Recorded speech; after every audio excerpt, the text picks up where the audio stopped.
victims on the Rape Gang Survivors panel have resigned. And they've resigned because they've lost all confidence in the government's inquiry.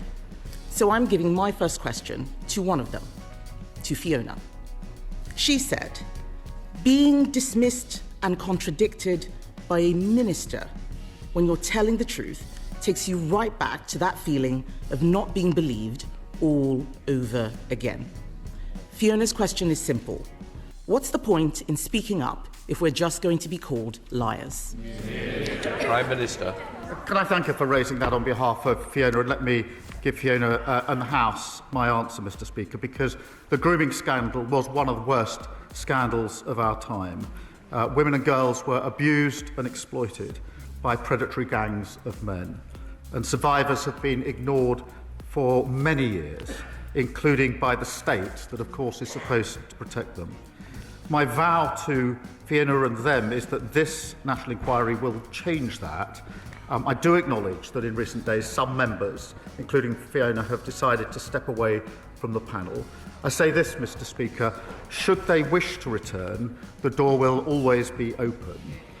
But even if they do not, we owe it to them and to Fiona and to the country to answer the concerns that they have raised.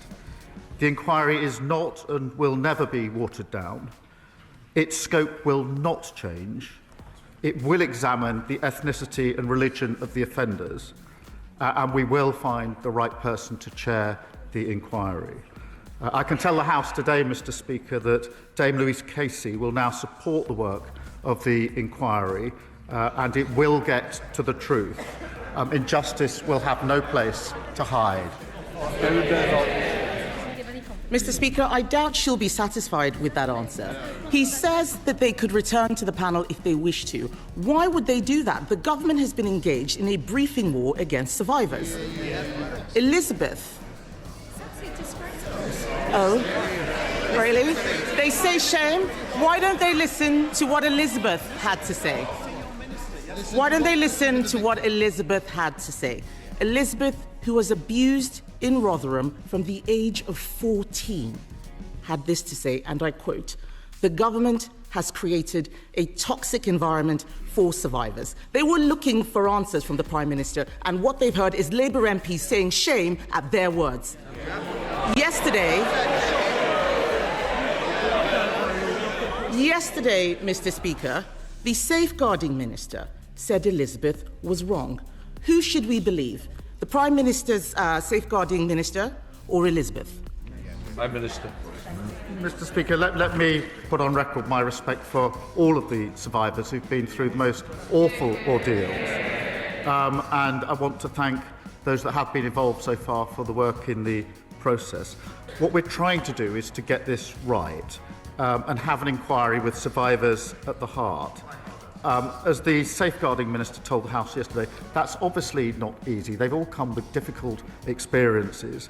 There are a wide range of views, understandably, and every survivor does bring their own painful experience to this.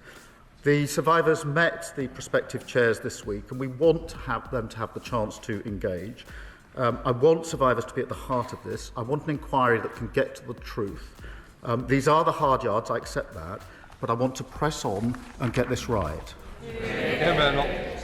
Mr Speaker, he says that he wants survivors to be at the heart of this, but in his first PMQs this year, he said we did not need a national inquiry. And when he did, all of these MPs cheered. They were nodding their heads, including the Safeguarding Minister. They voted against the national inquiry 3 times. Yes, they did. Yes, they did. They voted against the national inquiry. They voted against the national inquiry 3 times, so the victims don't believe them. They can say no as much as they like. It is on the record. They don't like it, but it's true. Now, one of the victims has quit. Contrary to what the Prime Minister's just said and what the Home Secretary wrote this morning, they believe that the inquiry will downplay the racial and religious motivations behind their abuse. Aren't the victims right when they call it a cover-up? Prime Minister. Well, let me reassure the victims and the House that the scope of the inquiry will not be diluted, and we won't shy away from cultural or religious issues. And Mr. Speaker, it was me that commissioned Baroness Casey in the first place, who gave me her recommendation in relation to a national inquiry, and we have, in the 4 months since then, finalised the panel and trying to get the leadership of this inquiry right, with survivors at the heart. Mr. Speaker, in that period, we have also reopened 1,200 historic closed cases. I have long argued, Mr. Speaker, that the criminal route where it can be pursued is the right route for perpetrators.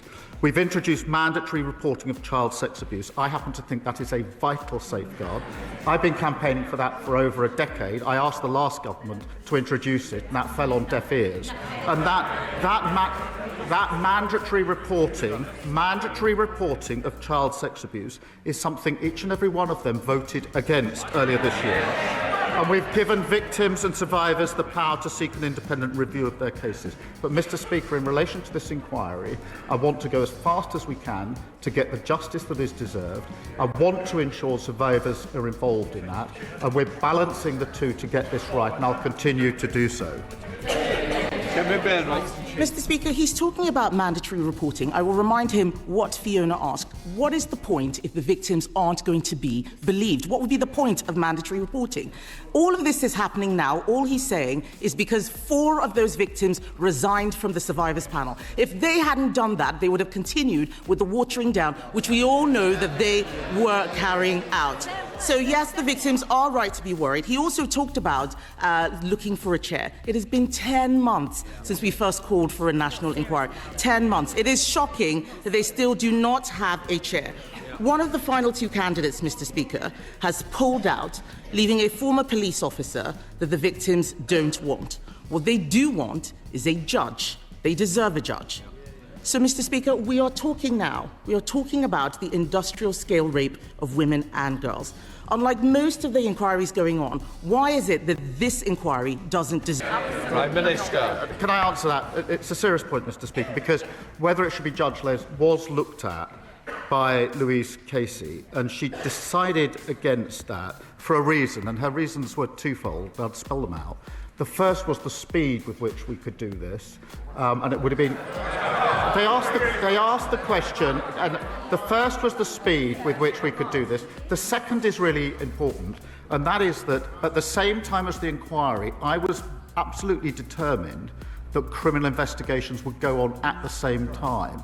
One of the problems that judge-led inquiries run into, I've seen and experienced this myself, is that they're often held back until the end of the criminal investigations. And I was determined that we'd be able to run the two together. And it's because of that, Mr. Speaker, that we've been able to reopen 1,200 historic cases at the same time.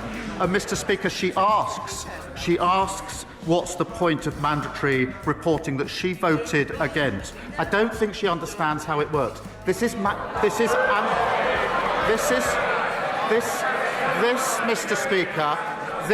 Speaker, is mandatory reporting of those that have had allegations made to them, and there's clear enough evidence they've then not passed that on. That is a fundamental problem in the system. That is why we've changed the law. They should hang their heads in shame for having voted against that vital protection.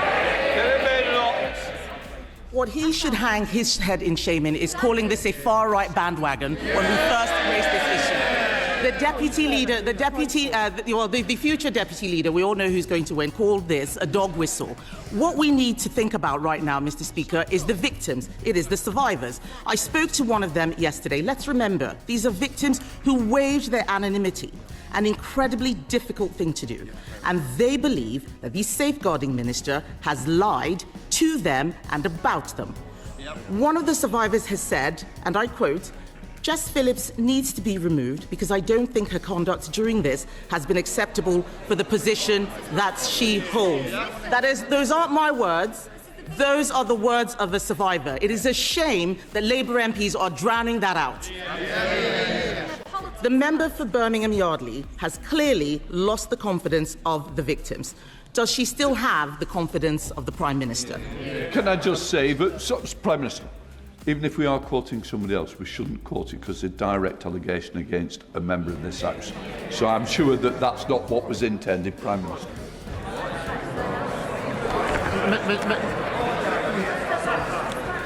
Mr. Speaker, I respect the views of all the survivors, and there are different views. I accept that.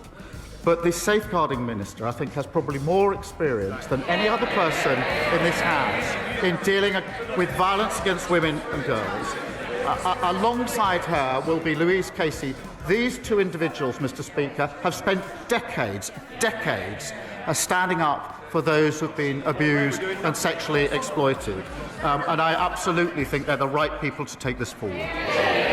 Kemi Badenoch. Mr. Speaker, she doesn't have more experience than the survivors. The fact is, just a few weeks ago, he was standing there telling us he had full confidence in the best friend of a convicted paedophile. So it is no surprise that people have no confidence in what he is saying.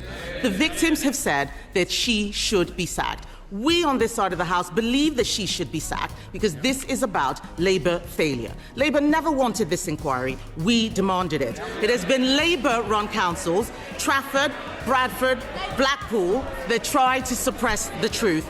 It is Labour ministers attacking the victims. We're standing up for them. And how is it, Mr. Speaker, how is it that whether it is rape or Chinese espionage, when he's in a position to do something about it, it's always someone else's fault? Mr. Speaker, my priorities are listening to and standing up for the survivors. That's why we're doing the work on the inquiry. That's why we've reopened the criminal cases, why we brought in mandatory reporting. But I would gently remind them they had 14 years in office.